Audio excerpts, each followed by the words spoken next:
everybody, and welcome back to the Next Level Podcast. I'm your host, Dr. Leslie, and I'm really excited. As you know, we've been revamping this platform and focusing a lot on harnessing the power of your mind. And what does that mean? What are we really focusing on here? We want you to be powerhouses in your life, to be able to reach your highest potential, unlocking every piece of your being so that you could be the badass that you have been born to be.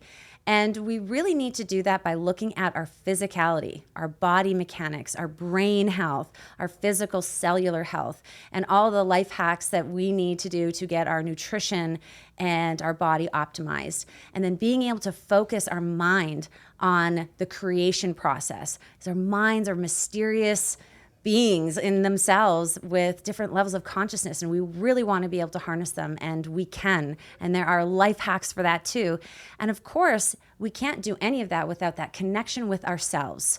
Some people call it spirituality. I call it connection, because let's face it, we are energy beings. We know this. This is scientific. We need to connect with ourselves and really understand what is authentic for us so that we can harness our power of the mind and our body in the most fulfilling ways for ourselves. So that is what we are delivering every week now. And my guest today is absolutely amazing. I love her. She is a newish person to my life. And I'm so delighted to have her, because I haven't really had many people on the show yet talking about the physical, which is kind of weird since I have been really focused on mental health and physical health all of my career prior to this. But I wanted to take a step back and really talk about the mental focus. Now that we're in sort of the nitty gritty and people really understand some of the fundamentals of their mind focus and their power, I wanted to step back into the physical health, because again, how can we reach our highest potential if our minds are not working at their optimal? And I mean the structural mind, our bodies. I've seen so many clients over the years that would pay every bit of millions of dollars they had to have their health. Because when you don't have health, your mind doesn't work. You don't have the inspiration. You don't wake up in a good space. You don't go to bed in a good space. It destroys everything, and your vitality and your ability to create go down. So we have to focus on nurturing our mind through our body, our nutrition, our cellular health, and everything. And my guest today is so amazing. Her name is Mandy. I'm going to get this right. Everyone knows, bad at names, Mandy White Escalin. Yes. She is phenomenal.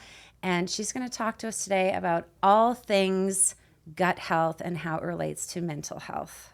Well, thank you so much for having me on here, Dr. Leslie. I'm so excited. We were already having so much fun backstage before we started rolling. And you're amazing. And I'm honored to be here and really get to talk, because it's so much in alignment with what you're doing and what I do, and just so much synergy to really help people transform their life inside and out. Yes, transformation is the key. It's all about total transformation. I mean, we can do it. I have in my own life demonstrated dreams come true. You can life hack your way to an amazing, fulfilling, vital, abundant life. And I want to bring people on my show like you who are experts and who have had your own challenges and have overcome them, and share all of that knowledge with the people, because it needs to be shared. We all need to live our best for us to really make a better world. And maybe that's what it is all about in the end, is I want a better world. I want everyone to be harmonious and blissful and happy and just because why not? Why not? We should be all happy and living our best. Yes. And I want to go back to what you just said about like sharing this, because everything that we go through in life, every part of our story, as hard and challenging as it is, it's a necessary part of our journey. But our story is meant to be shared. We go through those trials and tribulations and wins and successes and failures to be able to share it with others. It was meant to impact others. So our story really isn't ours, it's for others. And so I'm excited to be here and share part of my story with all of you. Oh, that's so beautiful. I love that. And you know what? That's very, very true. I've actually never heard it that way. It is really meant to share. When you have something very powerful and transformative, it really actually shouldn't even be kept. No. It should be shared. There's so many people that suffer and struggle and want to be inspired. So this is really going to be exciting. So before we move on to the topics that we've been like already pre-discussing beforehand, we had to like keep it on the down low and like, okay, we got to wait for the live roll. So Mandy is a retired celebrity personal trainer. She is a WBFF pro who placed 3rd in the world. I didn't even know that. That's huge. Like my measly, I won 2 gold medals at like the regional. I'm just like, bowing. That's amazing. And she's a holistic nutritional expert and gut health specialist. So she's got a lot of experience. Clearly, I'm sure you all know just from those credentials that she's got a great backstory. So why don't I give you the mic and you tell us a little bit about what occurred in your life to get you motivated and interested in gut health. And Yeah, well, thank you. And to be completely honest, I was just sharing about my story because when I was competing, when I was training to compete, and the very strict diets that my coaches had me on, which we'll go, and that's a whole other topic, but those real strict diets for depriving my body for such a long period of time, we're talking years, because I did fitness modeling as well as competing, and my body started to reject foods that I was eating on a daily basis, including eggs and chicken. My body was like, nope, not having it anymore. And I ended up in the emergency room. Doctors were like, oh, there's nothing wrong with you. I'm like, look, I have a 4-pack and I look like I'm 6 months pregnant. Something's wrong. And they couldn't pinpoint it. And that was the catalyst for me in that moment to go, I've got to figure this out for myself. I've got to be my own, advocate for my own health. So that's when I decided 10 years ago to go to holistic nutrition school, because I wanted to learn, how can I heal my body? And then how can I help other people do the same? And at the time I was personal trainer full-time in the gym. So I did holistic nutrition coaching on the side after that. And I've helped thousands and thousands and thousands of people heal their body, heal their gut. And what I learned during that time, when I had those digestive issues, not only were they digestive issues, they were also metabolic issues. There were hormonal imbalances, and I had severe, I say depression. It really had to take a lot for me to even go to the gym and go to work and do my workouts, because I didn't know at the time everything in my gut that was happening was affecting my mental wellness and my mental health. And so that's when I became like such a big person about like, I have a mission here. And I found my purpose through that pain. And I found that this is why I had to go through all of that, so that I could find that purpose and help other people. And so the whole gut thing, it's now coming not only to the forefront of science, but to the forefront of medicine, where the gut is your second brain. And people can go back 10 years. This is what I would talk about on social media 10 years ago, but people are like, oh yeah, whatever. And now it's something that everybody wants to know about. And it's kind of funny because I'm like, your gut is your second brain. And I was talking on lives on Facebook and Instagram, and people were like, oh, cool, like some thumbs up. Now they're like, okay, tell me more. So when we talk about the gut is the second brain, and I know you and I have had some amazing conversations about it, and we're on the same path, and I love being able to talk and geek out, with people that we're such nerds. We're like super nerds. It's hilarious. Yeah, my husband calls me the gut health geek, and because I've literally talked about this for 10 years. But the gut is the second brain, and I'm going to tell you something that's so cool. And see, I start getting excited because I can totally geek out about this. So when we were an embryo, when you're an embryo, not even a fetus, your brain and your gut are one. I'm going to say that again. When we are an embryo, our gut and our brain are one. And as we grow into that fetus, right, into that fetus inside of the womb, the gut and the brain start to grow apart, but they stay connected through the vagus nerve. And the vagus nerve is the second largest nerve in the body next to the spinal cord. So when we're saying the gut is the second brain, it is literally connected to our gut and our brain are connected, and it's a two-way communication. And what's crazy is when our gut is not functioning, neither is our brain. The brain fog, go straight to the gut. And I listen, I believe there's a time and place for medicine, Dr. Leslie. Oh no, you and I know. We've had these Yes. conversations. I don't want to. I'm not a pill pusher anymore. I will inject stuff in your face to make you look young and pretty. Yes, I will. I will. I do. You know, those of you out there, I've done that. But the pill pushing, no. Yeah, and there's 37 million Americans on antidepressants right now. Right. To me, that's a pandemic in itself. Yes. Because if really and truly, I feel like this is why it's so important for us to talk about this, because we have a mission to help people understand that they can have control over that. They can be their own health advocate as well, because the gut produces 90% of your serotonin and 50% of your dopamine. So your dopamine is, like your happy hormones, your feel good, your motivation, your dopamine and serotonin, they're key. So if your gut is not functioning, people struggle with IBS or bloating or whatever those things are, that means your gut is not functioning and that microbiome needs some help. Those little, happy hormones are not being produced. And then therefore people have brain fog. They don't feel motivated. They are grumpy. They are craving things that they don't necessarily really want to eat consciously, but their gut and their brain are talking to each other like, no, eat this, no, eat this.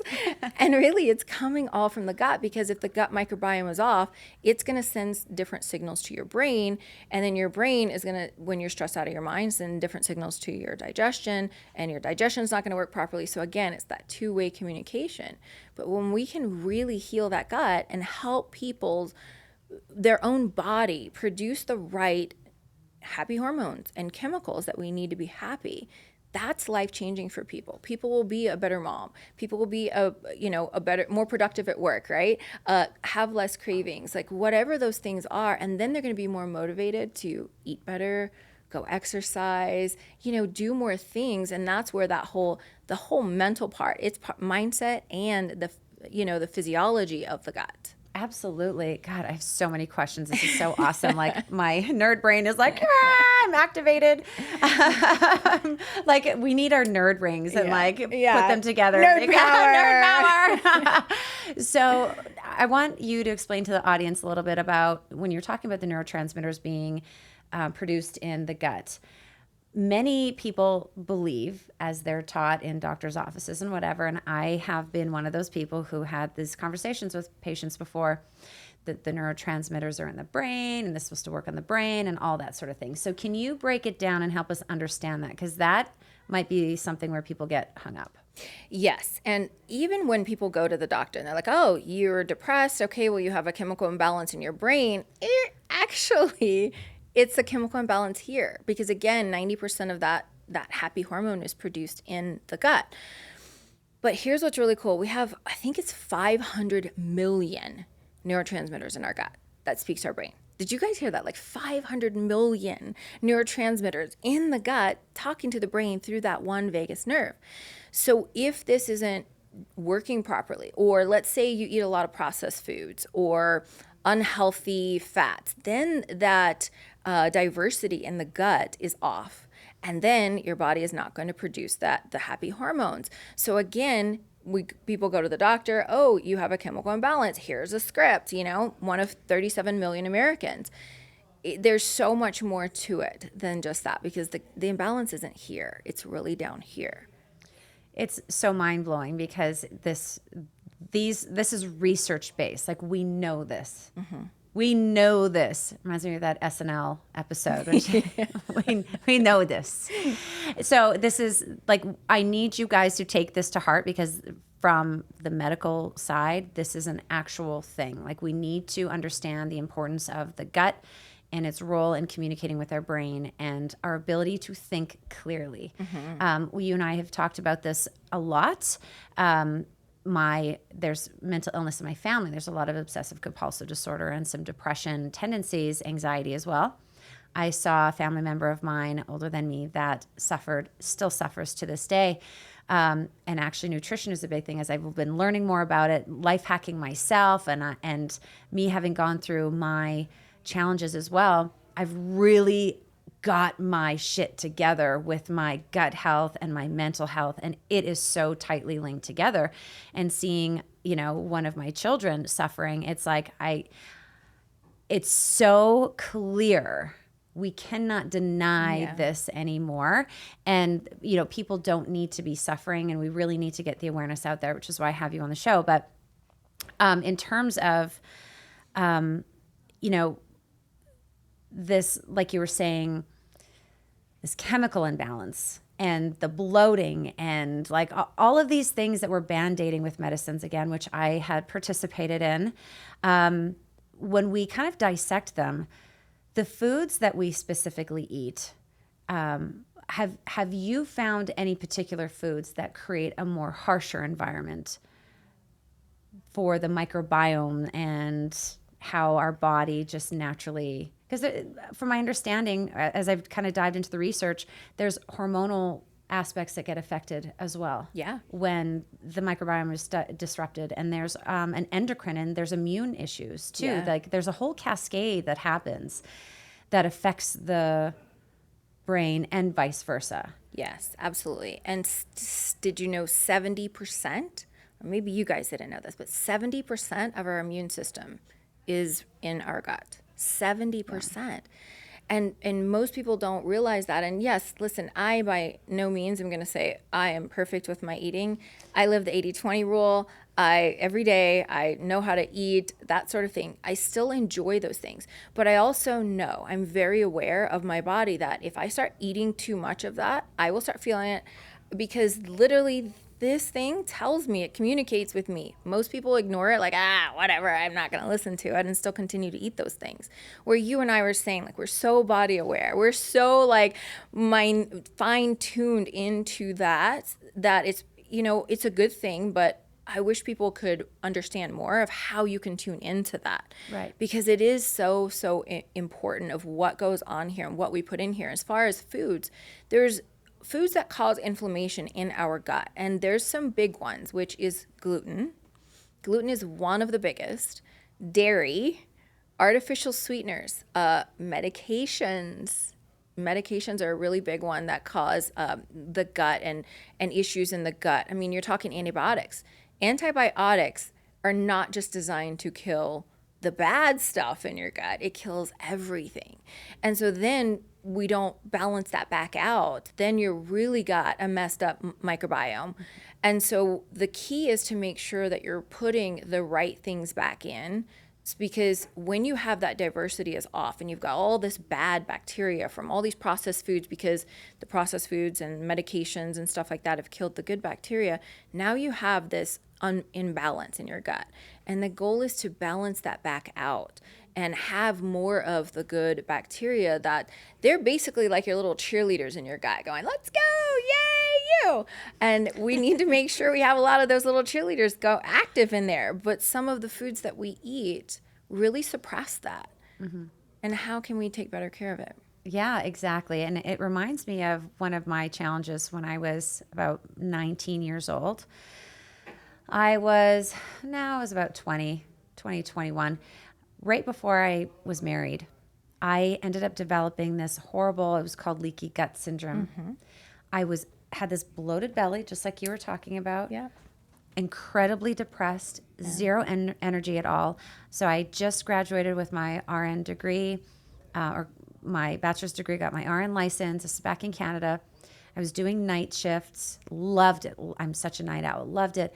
But I was just getting drained more and more and more. And I just literally one day, it was my day off, I slept until like 3:00, not because I was tired.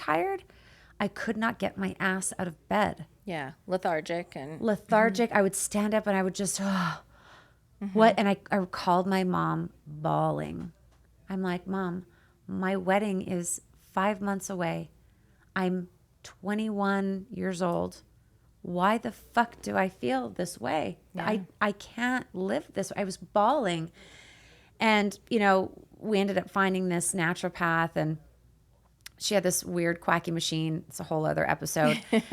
I didn't care, whatever. But what we had discovered in this sort of process of me figuring out what was going on, I was having dairy every day, milk in my cereal. Didn't think it was a big deal. When I was a kid, I would get like these little white spots on my cheeks from it. So my mom thought, and I was a little sensitive here and there, but this was a huge, huge stressor. I literally would have this bloated belly. Yeah. And it was just literally sucking the life out of me. It'd feel like this black hole. I would feel this black hole, and I just could not understand.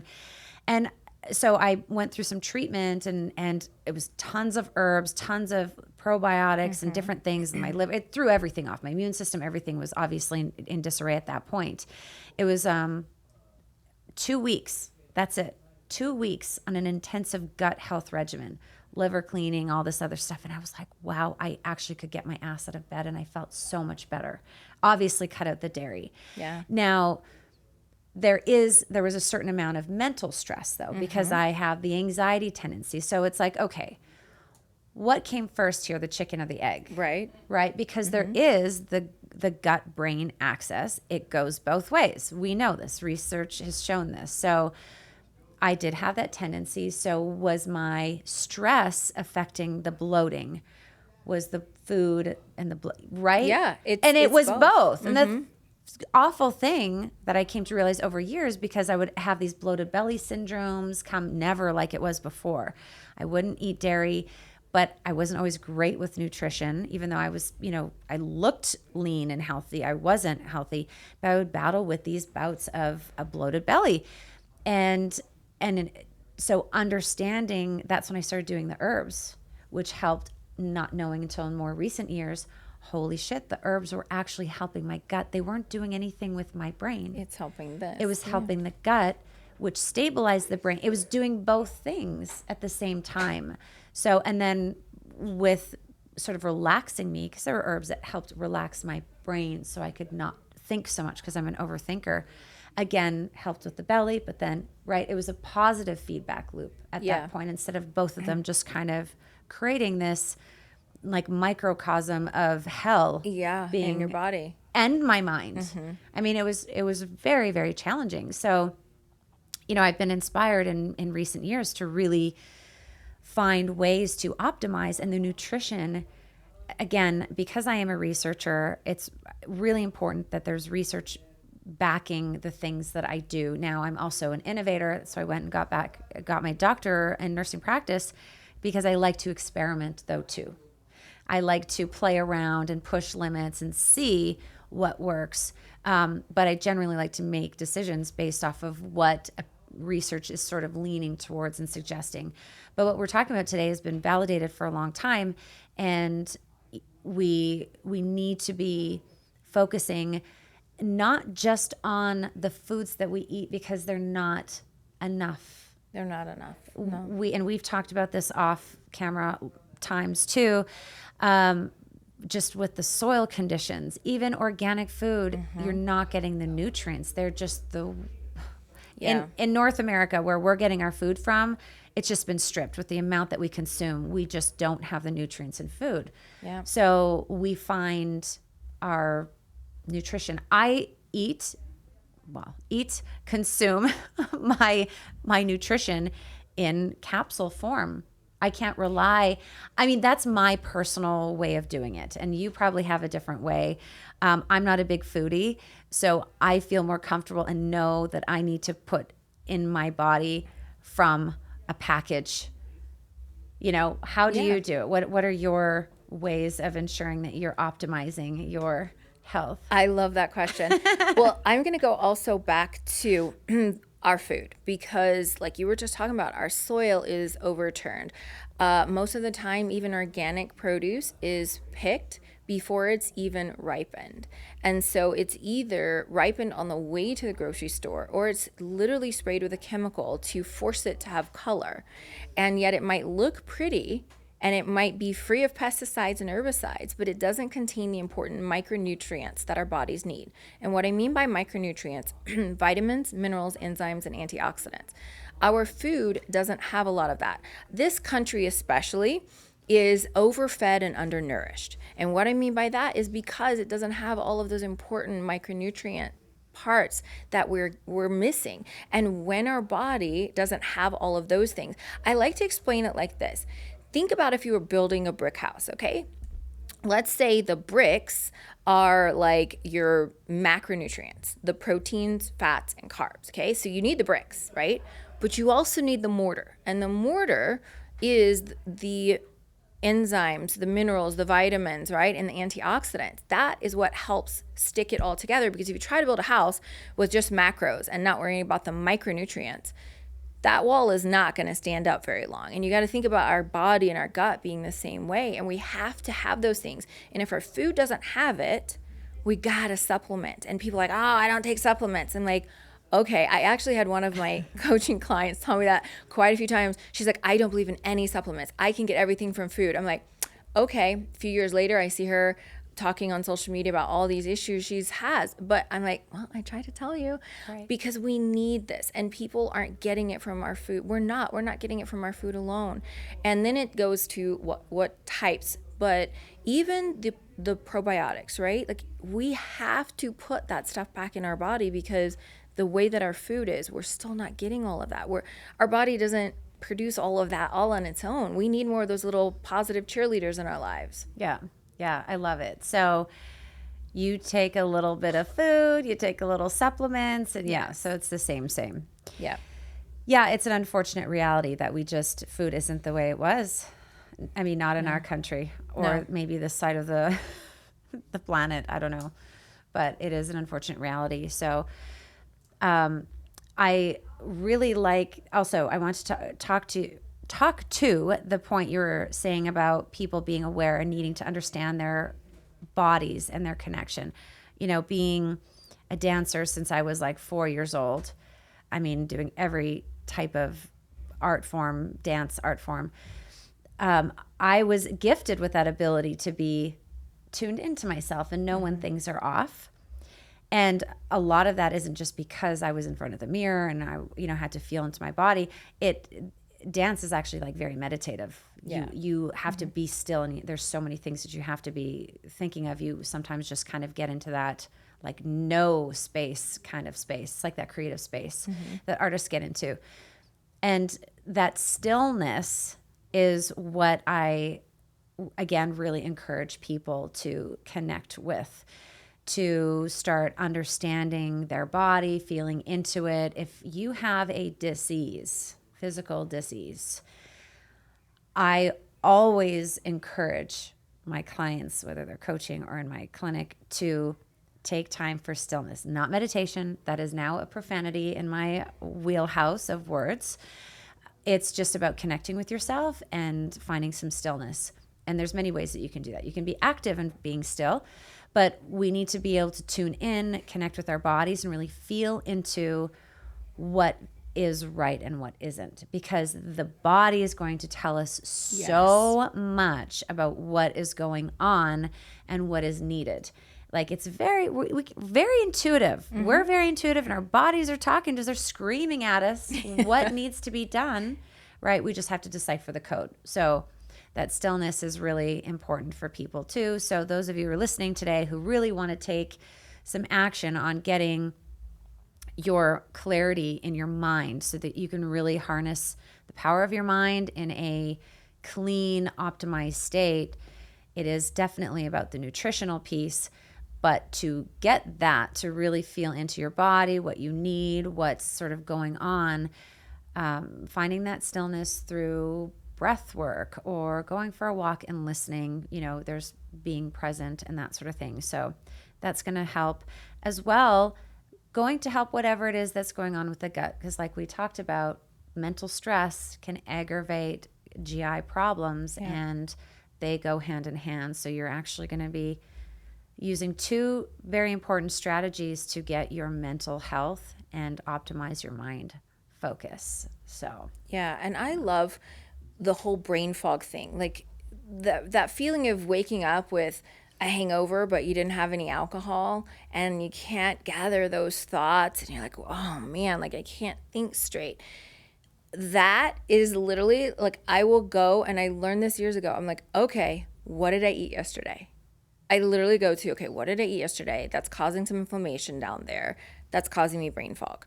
And in our gut sometimes is screaming at us. Anybody ever have like that gut feeling about something, or butterflies in your stomach when you see someone really cute, like I do with my husband? But all of that is those neurotransmitters in our gut saying something. It's just if we choose to listen, and like you mentioned, like being still, finding that space where we can, okay, what's going on? Like do almost like a systems check. Like I could pinpoint when I was really going through this, I could pinpoint what I had to eat, and exactly 24 hours later, I would have the bloating, I would have all of that stuff. Exactly. So I knew Wow. if by choice, let's say I had a cupcake for my son's birthday, I knew I'm like, okay, I'm going to have this, or cake for his birthday, right? I knew 24 hours later from that, I was going to be bloated. I knew it because that was how my body was working, and I could time it. So I knew I could pinpoint it back. If I had eggs, like gluten, dairy, eggs, and chicken, those are the 4 things. And when you go back to leaky gut for a second, so leaky gut are microscopic tears in your intestinal lining. And when you're eating foods, the same food over and over and over again, it starts to almost like scratch your insides, and it causes more of those little microscopic tears in your gut. And then that specific food, get this, that specific food will go leak into your bloodstream, and your body will start fighting against it. Now you have just created an intolerance in your body. But most people don't even know that. And so one of the things I do recommend is take those inflammatory foods out for 14 to 21 days. Let that gut lining heal. Have the right type of bovine type 3 collagen, which also helps heal the gut lining. FYI, it will actually help heal that gut lining, but you have to take those inflammatory foods out. Take the right type of hydrolyzed bovine collagen that will help heal the gut lining. Then now your body is going to absorb the nutrients. It's going to digest food properly. It's going to change that chemical balance in your gut. And then now when you put those things back in, your body is not going to, it took me about 2 years to heal my gut to have eggs again. 2 years. Most people don't have that because of, now 10 years later, it's so much more advanced than I had to make my own bone broth and everything to try to figure this out. Wow. And now we have so much better stuff, and quick and easy and tastes great. I can't have bone broth anymore in my entire life. Can't do it. I had it 3 times a day because I knew what kind of collagen I needed to heal that gut.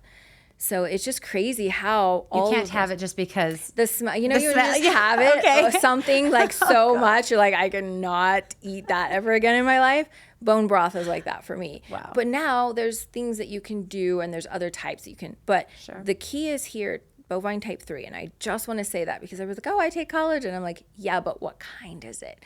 You got to really go into this. Bovine type 3 is the right type of collagen that you need to heal that gut lining, to heal that, so then your body can absorb nutrients and it can break down the food, and then it can start producing that serotonin and dopamine again. But most people don't know that, so that's just a little nugget for you. That's amazing. All right. So what would you recommend to someone who's saying, okay, you sold me. I get it. The gut-brain axis exists.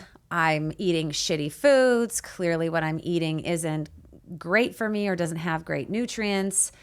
What is like the first step that they can do? I mean, we talked about this, getting still and connecting with your body and all those things. But what is like the first thing that you would suggest someone who might be struggling with some irritable bowel or some anxiety or depression, even schizophrenia actually has been linked to this as well. So someone that's dealing with one of these conditions that's highly gut-brain axis dependent. Yeah, great. And even autism is linked to it. Autism as well. Yes. It's crazy. It is. I've been reading the literature. It is, wow. Mind-blowing. It is. Mind-blowing because we've seen it, healing the gut of these autistic children. And try not to cry because it's so like nonverbal, like they won't look you in the eye, and nonverbal, and really going in and healing the gut and helping that gut brain axis. They start talking, they start connecting. Like it's literally so crazy what we can do all through our gut. And it's giving me goosebumps. Oh my God. And I'm like, that's why I'm here. That is why I'm on this mission, but it's all through the gut. And what I would honestly recommend is take a pause. I'm not saying give it up forever because I don't believe in diets. I try to help people break the cycle of dieting, the mental cycle of dieting, but taking the foods that cause the most inflammation, gluten, dairy, for some people it's eggs, most people it's not, alcohol, artificial sweeteners, a lot of times like beans and legumes cause a lot of inflammation, but things like that, if you take that, and soy, but take those things out. Put them on a little shelf, like right here next to me. Put them on a shelf for like 14 to 21 days. And then teach your body how to eat clean, how to eat lean protein, vegetables, and fruit. And then substitute or add in supplements with probiotics. So let your body learn how to process and digest the cleanest things possible.